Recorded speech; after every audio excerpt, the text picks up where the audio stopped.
আসসালামু আলাইকুম এভরিওয়ান, কেমন আছেন আপনারা? আশা করি ভালো আছেন। আপনাদের দোয়ায় আমি অনেক অনেক ভালো আছি। এই যে দেখতেছেন মাংস, বলতে পারবেন এটা কিসের মাংস? নো, কখনোই বলতে পারবেন না। এটা হচ্ছে হাঁসের মাংস, গরম দোয়া। ওটা হাঁসের মাংসের সাথে যদি থাকে চিতই পিঠা, তাহলে আর টাকা খরচ করে কী কারণে যাবেন 300 ফিটে? তো আমার মতো রাঁধুনি থাকলে আর টাকা খরচ করে যেতে হবে না কখনোই 300 ফিটে। তো যাই হোক, এই যে আমি আজকে রান্না করব হাঁসের মাংস। তো আমি আমার পালিত হাঁস থেকে 6টা হাঁসের মধ্যে থেকে একটা বেটা হাঁস নিয়ে নিলাম। দেখেন, সে আসতে চাইতেছে না, অনেক জিগির করতেছে না, আমি যাব না, আমি বলতেছি না তোমাকে আসতেই হবে। তাকে অনেক টানাটানি করে উদ্ধার করে নিয়ে আসলাম। ওই 6 জনের মধ্যে থেকে একজন নিয়ে আসলাম। এখন বর্তমান আছে 5 জন। তো তার সাথে একটু ডংফং করে নিলাম। তাকে ছবি তুলতে বললাম না, সে ছবি তুলবেন না, তাকে কাটচিট করে একটু ছবি তুললাম। তারপরে আল্লাহ আকবার দিয়ে রেখে আসলাম তাকে টিবল পারে। এখন আমি মশলা বাটবো। তো তার জন্য আমি শিলপাটা নিচে নামাই নিছি। তারপরে এই যে পরিমাণ মতো জিরা, খাল গোটা, ধনিয়া গোটা, মানে কি ও এলাচ, দারচিনি, এগুলো দিয়ে, মানে জীবনের যত শক্তি আছে সবগুলা দিয়ে এইরকম করে পেশা বাটতে নেবেন। তারপরে যাই হোক, জিরা বাটা হয়ে গেলে দিয়ে দেবেন আদা, এরকম করে ছেঁচে নেবেন, তারপরে বাটবেন।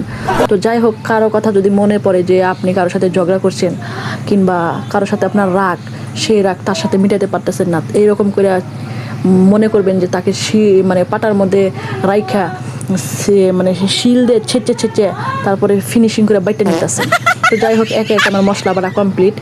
তারপরে এই যে দেখেন মশলা বাইটটা কমপ্লিট করে রাইখা তারপরে আমি হাঁসটারে ক্লিন করে কাইটটা কুইটটা ধুইয়া পরিষ্কার করে নিয়ে এসে আপনাদের দেখাইতেছি। এইরকম করে সহজ করে কি কেউ দেখাবে? নো, কখনোই দেখাবে না, কেউ দেখাবে না, আমি শুধু দেখাবো। তো যাই হোক, নতুন যারা আর ব্যাচেলার যারা, তারা আমাকে ফলো করবেন। আর আমার রান্না কার কার কাছে ভালো লাগে সেটাও কমেন্ট করবেন। এই যে তারপরে আমি চুলাটা অন করে সুন্দর একটা রূপবতী, তারপরে কি জানি, যাই হোক সুন্দর একটা কড়াই বসাই দিছি। তারপরে পরিমাণ মতো পানি দিছি। কী কারণে দিছি?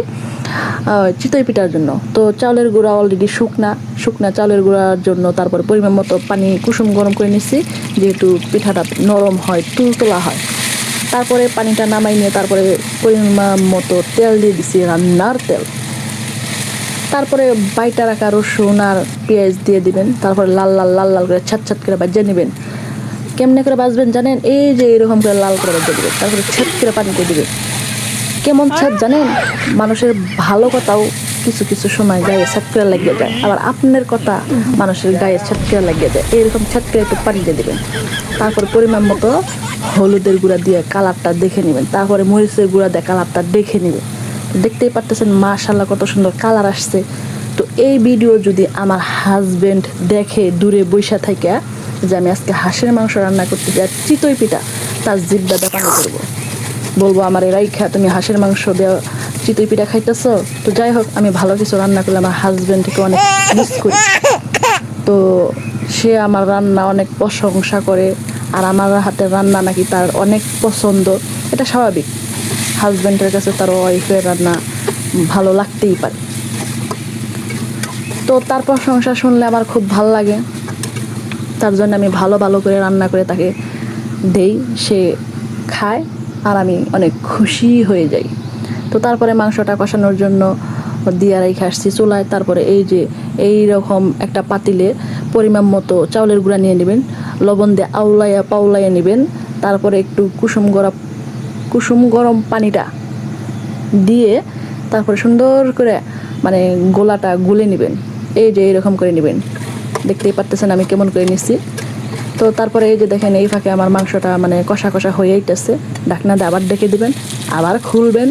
তারপর পরিমাণ মতো পানি দিয়ে দিবেন। পরিমাণ মতো পানি দিয়ে আবার ঢাকনা দিয়ে ঢেকে দিবেন। তো মাংসটা ভালো করে কষিয়ে রান্না করলে অনেক ভালো লাগে। তো আর হাঁসের মাংস কার কার কাছে ভালো লাগে কমেন্ট করবেন। আমার কাছে কিন্তু হাঁসের মাংস অনেক ভালো লাগে। তো হাঁসের মধ্যে মাংস না থাকলেও হাড্ডিগুলো অনেক ভালো লাগে, আর হাঁসের ডিম আমার অনেক ভালো লাগে। তো এই যে দেখতেছেন সুন্দরী 3টা রসুন দিয়ে দিতেছি। তো কার কার কাছে রসুন ভালো লাগে, কেউ চাইলে দিতে পারবেন, কেউ না চাইলে দিতে পারবেন না। আমার কাছে ভালো লাগে, এই জন্য আমি 3টা দিয়ে দিছি। তারপরে আবার ঢাকনা দিয়ে ঢেকে দিবেন।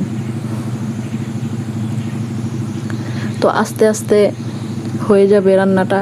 তো এই যে দেখেন মাশাআল্লাহ আমার রান্নাটা হয়ে গেছে, অনেক মজা হয়েছে। আর যে গ্রান ছুটছে, মানে অনেক গ্রান বের হয়েছে, মানে পাশে রাস্তা, মেন রোড, মানে মানুষ রাস্তাতে যাইবে আর ভাববে কে জানি হাঁসের মাংস রান্না করতে, যদি খাইতে পারতাম, মানে মানুষেরও জিহ্বাতে পানি বের হয়ে যাবে, এত সুন্দর গ্রান বের হয়েছিল।